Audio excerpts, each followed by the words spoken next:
guide, I'm gonna show you guys how to earn points on FIFA Store purchases. Let's get started. First, head over to the official website of FIFA Store. Provide your credentials and log into your account. Once you're logged in, browse the store and add the items you would like to purchase.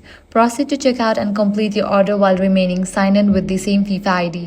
After your purchase is confirmed, your FIFA rewards points will be credited to your account automatically. Depending on the order, it may take you a little time for the points to appear. If you don't receive points after your purchase, check that you were logged in with your FIFA ID throughout the checkout process. Unfortunately, FIFA rewards cannot award points for purchases completed as a guest or retroactively add points to past orders that were not linked to your FIFA ID. That's it. By simply signing in with your FIFA ID before making your purchase, you can earn FIFA rewards points on eligible FIFA Store orders. So that's it. If this guide helped you out, do not forget to like, share and subscribe.